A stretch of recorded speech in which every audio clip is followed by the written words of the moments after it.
All right, guys, what's up? Welcome to my mini podcast, whatever you want to call it. I don't have a name for it now. Well, this is episode 1, so it's going to be chaotic as my channel always is. But I just wanted to do like a quick little fun thing where I just talk about some of the cool shit that's going on in the world, in the video game industry, or just what's going on in general video games, my life, fun things that I've come across, just, having a good time. Alright, so the first thing I want to do is, so you see these things over here, these are going to be my topics. Of course, the music down there, if you're wondering what's being played. So our first topic right there, if you notice, those are the CEOs of Nintendo, because they destroyed E3, destroyed everyone else at E3, I should say. At least in my opinion, I think Nintendo completely owned E3 this year. There was a lot of good stuff released, but I want to go through just a few. I'm not going to go through the whole E3, but I do want to go through some of like the fun things that I saw that I'm excited about. But the first thing I want to go over is the Avengers. I saw that trailer and I was highly disappointed, completely disappointed. Like, we all expected a different game, we all expected something like open world, like maybe like remember that RPG or MMORPG they had, the Heroes one, where you made your own like DC hero. Like, I expected something more like that. Oh, what's up, cat? Something more like that, like where you would like create a character, or like you would level up a character and you'd be in like an open world and do quests and do like all this stuff, or even not necessarily like an MMORPG. I was just expecting more of something like of that matter, and it seems like we're getting a very linear, like, just plow your way through a storyline, sort of like Gears of War sort of looking thing, but with Marvel, and I think that's kind of boring. I'm not a big fan of like, here's your one character and they give us these options to, or this, not necessarily options, they give us this idea of an RPG, but it's really not, because it's linear. Like, you're going through a storyline, you're doing this and then this and then this, so like, what's the point of leveling up? Like you're going to anyway. Like, there's no really decision making involved. It just looks like a very bland game. It doesn't look like a bad one. It just doesn't look like something that would interest me beyond any other game of its genre. Like, it just seems like another cookie cutter game of its sort. Like, it just didn't inspire me to be like, ooh, I want to play this game. Like, it just wasn't. Like, it just didn't have that pop, that like, oh god, this is awesome. It just was like, okay, another Avengers game, cool. And then Hawkeye, where's Hawkeye? Dude, there was one dude, I remember he screamed like, where's Hawkeye? I was like, that fucking dude, yes. Like, it was awesome. But yeah, like, and it's like, you played all of the Avengers, there's no Hawkeye. So, way to drop the ball on that one, guys. But okay, so moving on with Square Enix, Final Fantasy VII Remake, another highly disappointed. Now, I'm not a big fan of Final Fantasy VII. I mean, it's a good game, don't get me wrong. I just think it's blown way out of proportion. I call it the Donnie Darko syndrome, where everyone thinks it's better than it is. But this Final Fantasy VII Remake is just to whack off all the weaves, dude. Like, it's so stupid. It's all it is a new Final Fantasy game with the skin of 7. Like, it doesn't even play the same. Like, it doesn't, like, it's not, like, they say this like real time thing and strategy, and it goes into like Matrix mode. No. What you did is you took Final Fantasy 15 or whatever, or 13 or 12, whatever the fuck it was with Lightning, and you put Final Fantasy VII skin on it. Dude, it's bullshit. It's absolute bullshit. Like, I love the graphics. I love the characters. Like, the way it looks visually is freaking amazing. But like, it's not Final Fantasy VII. Like, us guys that grew up with the PlayStation 1 Final Fantasies, like, we liked our strategy turn-based, that's why we played them. You have time to think about it. Like, okay, I want to do this with this guy, I want this guy with this. Now it's just like this fucking chaos. Like there's just like stuff going on everywhere. You gotta switch characters, you gotta run around, you gotta slam. Like it's pretty much slam box until you can do something cool. Like it's just the most menial bullshit, just so you can get your Final Fantasy fix. Like it's so dumb. And then like everyone's going crazy when they saw Tifa. Oh, you know, it's like, see, it just goes to show you that like people are cheering not for a game but for a visual. Like they didn't care about the game. Like they're like, oh okay, and oh Tifa shows up. They didn't even show gameplay, and people were standing up and cheering. Like they had like one girl like almost crying because they saw Tifa. It's like, are you serious? Like what are you excited about then? Like, are you excited about a new game? Are you excited about seeing a stupid 3D rendered character again? Like, I don't know. Like, I just feel like people are so excited about this game for the wrong reasons, and those wrong reasons are what made it turn into what it is. Like, it's bullshit. It's absolute bullshit. They showed like gameplay of the dude, like them fighting the boss, the animatron thing, whatever. And it looked cool as shit. Like, I would love to watch someone play this game, and I will. I'll watch some streamer play it, and it'll be awesome. But to actually play it, it just looks like there's way too much going on. Like, you have to worry about too much. There's shit flying everywhere. You got to be like, okay, now he's up there, so I got to use this guy to shoot at him. It just does. It's just not Final Fantasy VII. It's not.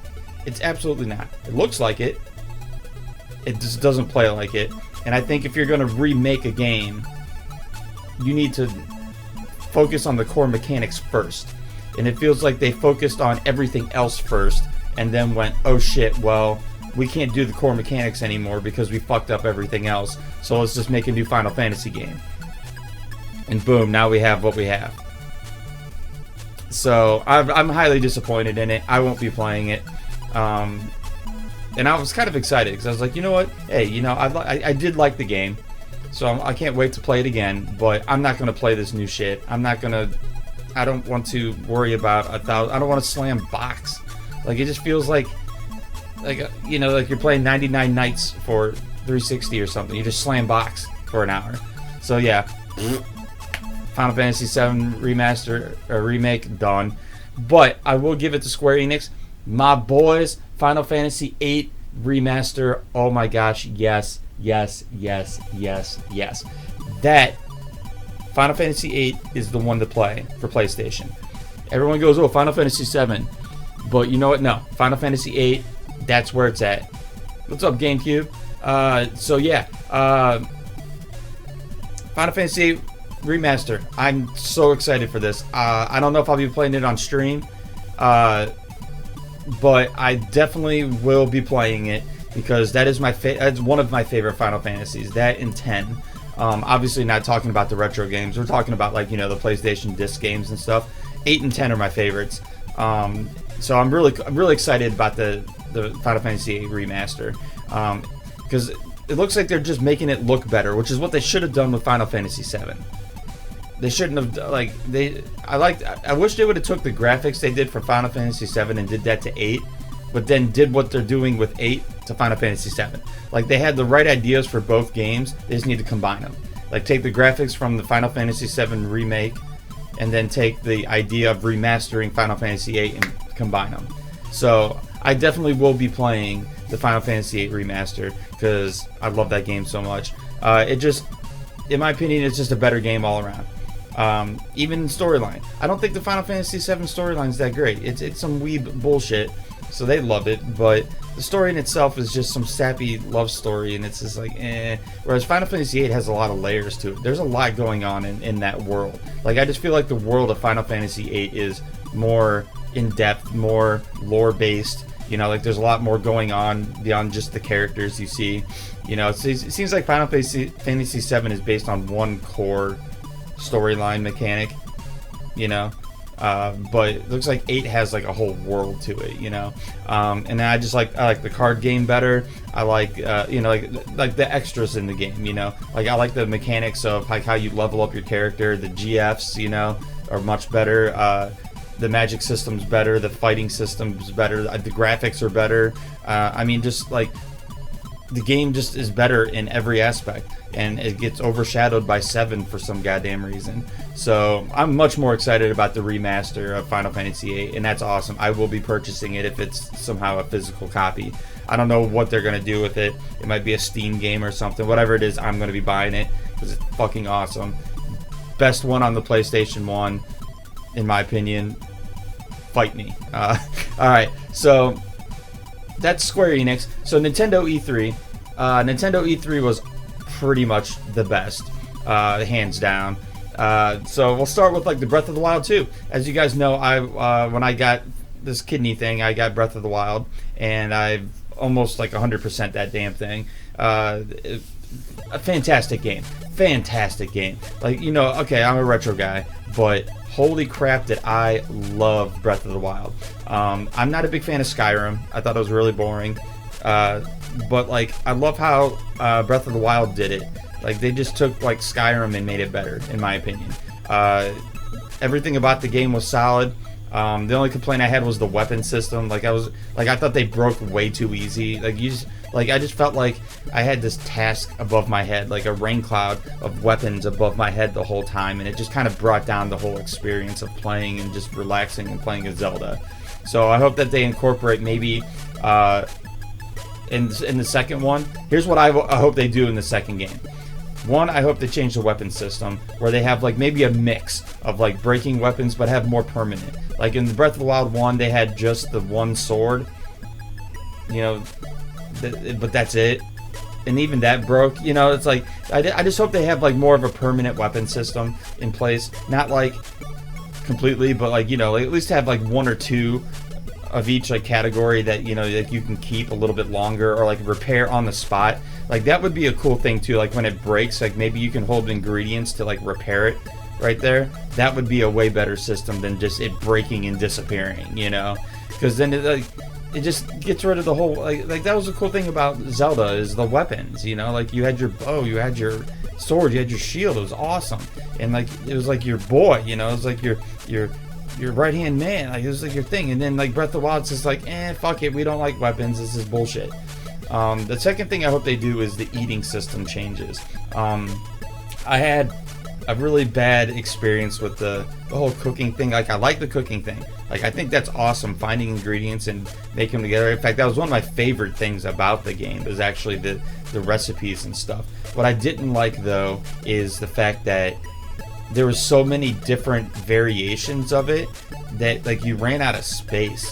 Like I know you got like 3 sections, you know, like you got like 3 grids or whatever you want to call those, like of food, but like you had to have like food for being cold, food for being hot, food for stealth, food for, you know, like you had to have like all these different things, and it was your only way to get health, and it just seemed like it just was a little too much, you know. So like maybe if they had a way that you can stack ingredients, that would be cool, you know. Like instead of having like just one dish per section, which I know that's, you know, unlimited inventory, but like I think it would be better, instead of having 3 pages, have 1 page but able to stack.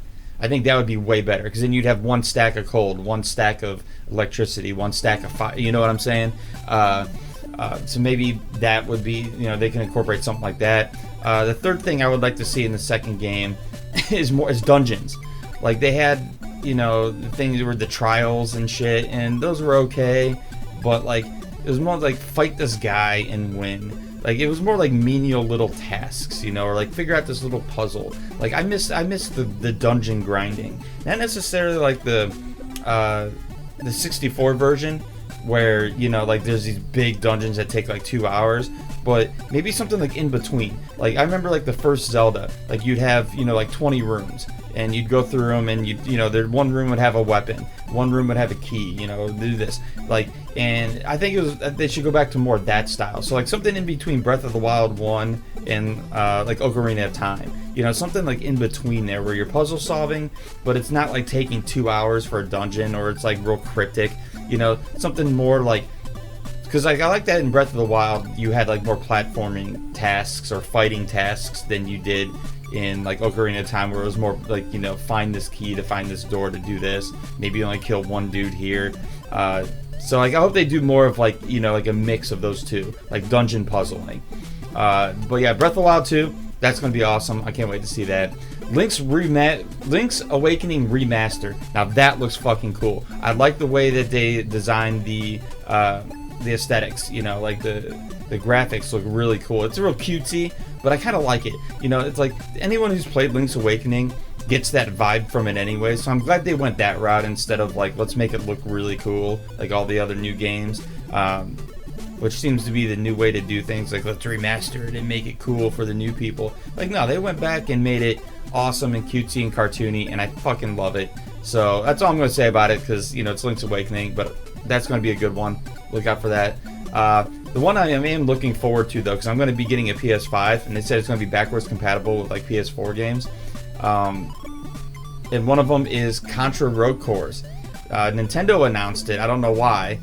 I think it was on Nintendo, but anyways, even if it was on Nintendo, one of the E3 things that I was excited about is the Contra Road Core. I'm a big Contra fan, so you know, looking at it, it's like a new spin. And I remember the guy when he was talking about it, he said we got to keep up with the times. Well, I'm totally with that. If you do it right, like that's what I said. Like the Final Fantasy VII remake, they did it wrong.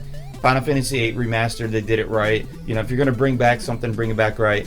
The Commander Keen, they made a Commander Keen mobile game that's fucking terrible. Like that's a bad example of bringing something back. I think the Contra Road Course, they did it absolutely fucking perfect.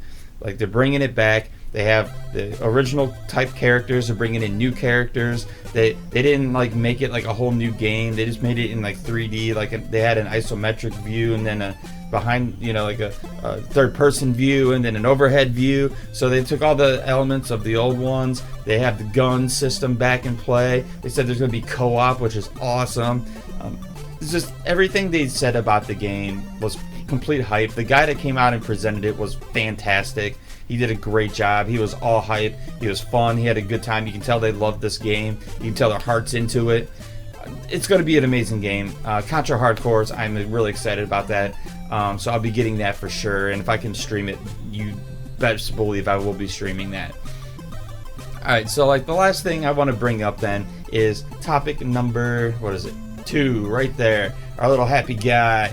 Loot boxes. I know this is kind of an old topic, but I wanted to touch base on it a little bit. So Senator Josh Hawley from Missouri, he wants to pass a bill called Protecting Children from Abusive Games Act. This is an interesting one. It said it's like pay to win and monetization mechanics. Now these are like gray areas in a sense, but I am all for this bill because I come from the retro era. I'm old school. You guys know this. You bought a game, you got everything. There it was. If you wanted more, they made a second game. You know, like that's just how it was. And I remember that, and it was awesome. You know, it had its pros and cons. Like, I'm not saying it was better. I'm just saying it was different, and I enjoyed that more than I do now. Because nowadays, you never know what you're getting. You don't know if you're getting a buggy piece of shit. You don't know if you're getting half a game. You don't even know if you're getting the game at all. I remember there was one game, I guess you bought it, and you had to still download it. It's like, what the hell? Then why have a disc? You know, it's like games nowadays, you have no idea what you're getting. And this whole like loot box thing is just another way for them to make more money on you for no goddamn reason. Like, you already created the shit, give it to me, or at least give me an option to unlock it that's not unbearable. Like the one game, Mortal Kombat 11, where it takes like a million hours of grinding to get everything, or like $6,000. Like, come on, this is ridiculous. This is why I don't buy into new games. This is what got me away from new games. Is I would get a game and then they'd be like, oh well, we have these awesome characters for you, but you got to spend an extra $10. It's like, well, that's fucking stupid. Why'd you give me the shitty characters? You know, that's like going into like a fast food restaurant and they only offer you the dollar menu. Like, that's it. You just go, hey, dollar menu. That's all you're allowed to have. But then they go, well, for all this, for extra money, we'll allow you to order off of this menu. Like, that's so stupid. It's like, no, I'm already here. You can already make the food. You already have it. Fucking give it to me. All right, I'm paying for it. Just give it to me. So what's up, Dropkick? So this whole loot box thing is stupid. Like, I like it and I don't like it. Like, I like the idea of the loot box. Like, the whole concept is fucking awesome. It's like a lotto ticket, you know? But it should be for things that don't really affect the game, or it should be for, like, just random, really small things. You know, it shouldn't be for characters. It shouldn't be for skins. It shouldn't be for levels. Or, you know what I'm saying? Like, it shouldn't be for content. It should be for pure, like, aesthetics or, like, fun things, you know? So, like, come up with, like, one thing, and then, like, the loot box is, like, what color it is, you know? Or, like, the ability to change the color or the shape, you know? Or, like, change something that you can earn. So, like, you have a skin, and it's blue. Well, if you want it to be a different color, you buy a loot box, and it gives you a random color, you know? Like, oh, that would be cool. Like, hey, I got the orange skin of something I've already earned. See, so, like, you've already got it. You're just improving on it or changing it in a way. So that's worth the extra money. You know, like, stuff like that is perfect for, like, loot boxes. But what they're doing, what these developers and games are doing with loot boxes is ludicrous. They're charging you for the content that you should already be getting from buying the game. Like, when you buy a game, you buy the game. You buy the levels, you buy the characters, you buy the skins. That's the game. So if I buy the game and it doesn't come with that shit, then what am I buying? You know? So I'm all about this bill. I think it really needs to come into play. And, you know, and I understand the whole thing, like, well, they do this because they need to make money. Well, then don't spend so much goddamn money on the game. Like, how hard is it to find someone to voice act? I'll voice act. Pay me. I'll voice act. You don't need to find, like, some celebrity. You don't need Keanu fucking Reeves to promote your game. Like, if your game is good, your game is good. If you need Keanu Reeves to promote your game is shit. Which, Cyberpunk looks awesome, don't get me wrong. That's an E3 thing. I think it looks awesome. I'm just using it as an example of, like, or like that one game they showed at E3 where it had the dude from Punisher or whatever. You know? It's like, do you really need these celebrities? Do you need to pay them $1 million to promote your fucking game? No. If it's a good game, it's a good game. So right there, budget cut. See? CEO material right here. But, like, there's all these things you can do. Like, you don't need, like, all this crazy shit. You don't need all these crazy mechanics. You don't need this, like, all this stuff that they put into these games. It'll sell itself. Make a good fucking game. The reason you're not making money is because you're making the 7th and 8th and 9th version of the same goddamn game. Like, God, every Tom Clancy game is the same fucking thing. Every Call of Duty, you know, every Fortnite update. It's like, this is why you're not making money. Make good games and you'll make money. You don't need to monetize shit. You don't need to loot box the crap out of people. You don't need to do this.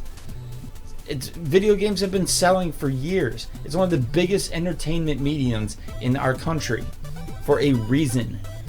So if you make good product, it will sell. If you make shit product, it won't. So if you make a shit product and you need loot boxes, you have a shit product. It's that easy. It's simple math here, folks. So I am all about this bill. Josh Hawley from Missouri, do your thing, my man. More power to you. Let's get that bill passed. Let's stop being crazy about it, and stop charging me a bunch of fucking money for shit I don't need. Just because I want it and it looks cool. You should give it to me. I already spent $60 on the game. Give me my goddamn characters. Alright, so we'll end the podcast there. I was going to talk about Randy Pitchford and Gearbox and his whole thing because that was kind of funny.